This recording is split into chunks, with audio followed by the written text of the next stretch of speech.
आज हमारे सामने एक ऐसे लॉ के टीचर हैं जो कि नेट क्वालिफाई और इसके साथ साथ पीएचडी के लिए भी एनरोल हो चुके हैं।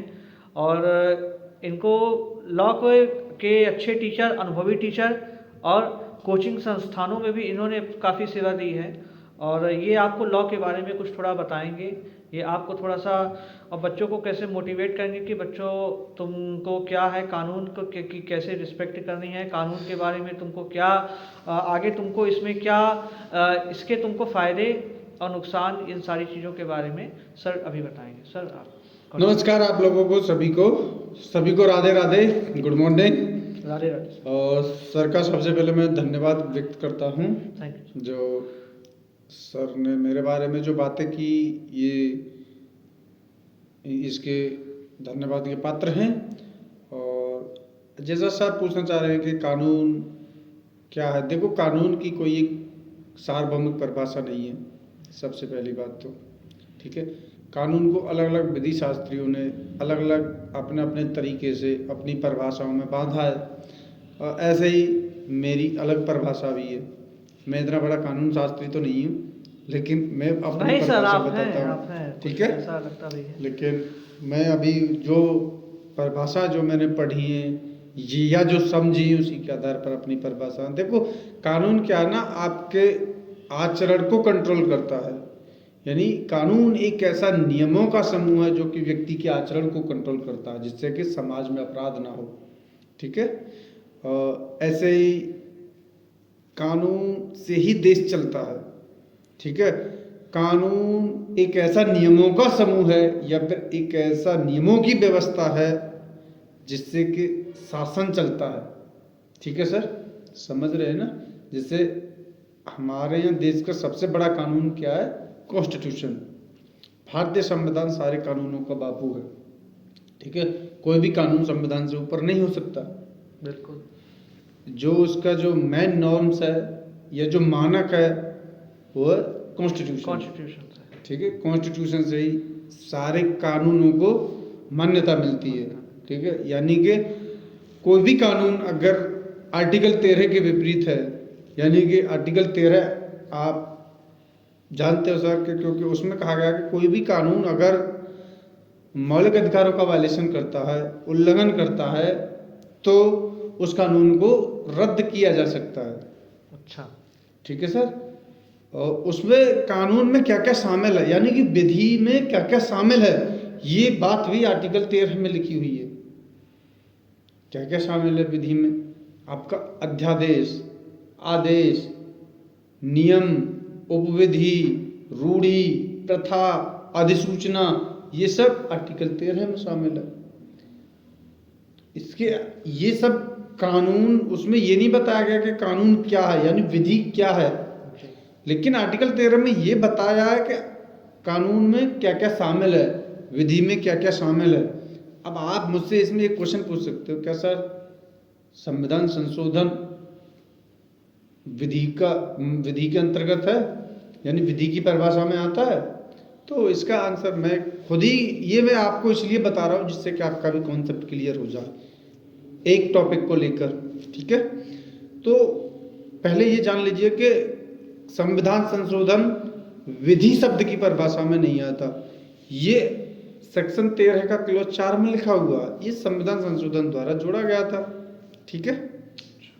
ये 24वें संविधान संशोधन द्वारा, जब इंदिरा गांधी की सरकार थी उस समय जोड़ा गया था। ये मैं पूरी कहानी जब बताता हूँ, जब बच्चों को पढ़ाता हूँ, तो कि इसके पीछे रीजन क्या था, क्योंकि इससे पहले कुछ केस लॉज भी हैं जो मैं बताता हूँ। जैसे सबसे पहले शंकरी प्रसाद का केस आता है, फिर सज्जन सिंह का केस आता है, फिर गोरखनाथ का केस आता है। आर्टिकल 13 के बाद ही, इसके बाद ही बता रहे होंगे ना। हाँ, वो सारी चीजें, हाँ उसी पे ही मैं समझ रहा हूँ। हाँ, तो उसके बाद ये जो मिनर्वा मिल्स पे इस केस की कहानी खत्म होती है। तो ये जब पूरा कॉन्सेप्ट से बताता हूँ, तो जब बच्चों की समझ में आता है कि विधि शब्द की परिभाषा में संविधान संशोधन आता है या नहीं आता, ठीक है सर।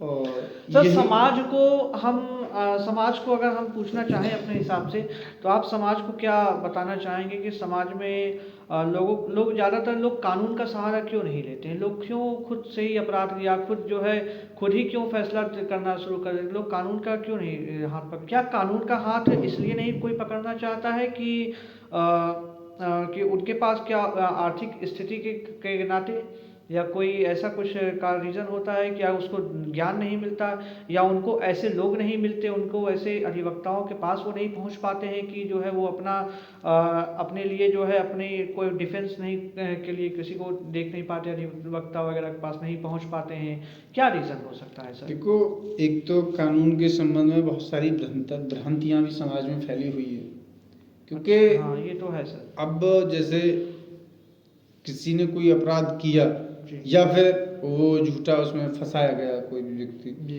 तो सबसे पहले लगता है कि ये जो कानूनी प्रक्रिया से दुनिया बचना चाहती है, क्योंकि इस कानून की जो वास्तविकता तो यही है कि न्याय तो आपको मिलेगा लेकिन देर से मिलेगा, ठीक है। और इस प्रक्रिया में आदमी उस समय मतलब कोई अपराध किया, एफआईआर की, उसके बाद इन्वेस्टिगेशन होती है, इन्वेस्टिगेशन के बाद आपकी रिपोर्ट लगेगी, फिर कोर्ट में ट्रायल चलता है। ये तो हुआ आपका क्रिमिनल मैटर में चलता है, लेकिन ऐसे ही सिविल का भी मैटर चलते हैं। सिविल मैटर में भी सारी कहानी उसी प्रकार चलती है, ठीक है। तो उसमें जो टाइम लगता है ना, उस टाइम और उस प्रोसीजर से जनता डर जाती है, और इसी रीजन से जो एक आम आदमी होता है, जो ये समझो जो निचले तबके से आता है, ठीक है, तो उसको इस कानून की पहुंच में या कानून तक पहुंच उनकी नहीं हो पाती। कुछ सर इसमें आर्थिक स्थिति का भी, उसका भी इकोनॉमिकल फाइनेंशियल कंडीशन भी तो कुछ आ जाते होंगे ना, उस कारण से भी कुछ है ये भी। फाइनेंशियली देखो, सरकार भी आपको विधिक सहायता उपलब्ध कराती है। अच्छा, हाँ, एक आर्टिकल है भारतीय संविधान के आर्टिकल 39A। अच्छा, उसमें बात की गई है कि राज्य विधिक सहायता उपलब्ध कराएंगे, और उसमें आज के समय में भी विधिक सहायता उपलब्ध की जाती है। यानी कि आपको जो अपना वकील हायर करने में सक्षम नहीं है, उनको भी एक मतलब सरकार की तरफ से वकील मिलता है, निःशुल्क मिलता है, उसकी कोई आपको फीस नहीं देनी होती, वो सरकार द्वारा नियुक्त किया जाता है। तो ये भी बहुत सारे बहुत बहुत धन्यवाद सर, आपसे मुझे काफ़ी कुछ सीखने, और ये मैं चाहता हूँ कि समाज को भी आप इस तरीके से जो आप बता रहे हैं समाज में, और जो लॉ के जो बच्चे हैं, जो स्टूडेंट्स हैं, जो हमारे भविष्य हैं, उनको भी आप एक बहुत अच्छी सीख आज आपने दी। Thank you very much sir, thank you. ठीक है सर, थैंक यू। और मैं यही कहना चाहूँगा कि आपको कानून के संबंध में जानकारी होनी जरूरी है, जो कि कानून आपको सशक्त बनाता है, ठीक है। इसी के साथ ठीक है, मैं अपनी बाड़ी को विराम देता हूँ, और मिलते हैं अगले एपिसोड में। मैं doctor Purendra Mishra, philosophy assistant professor, okay.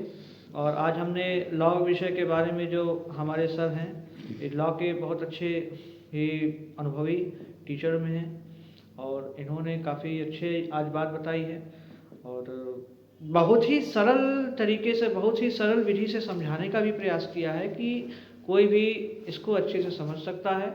और जो भी इनको और भी चीज़ें जो जानना चाहो लॉ के विषय से संबंधित, या और भी सब्जेक्ट से रिलेटेड, आप इनके चैनल को फॉलो कर सकते हैं, आप इनसे जुड़ सकते हैं, आप इनको फॉलो करिए। और लॉ स्पिरिट नाम से शायद इनका चैनल भी है, और ठीक है, नमस्कार। ठीक है sir, thank you. Thank you sir.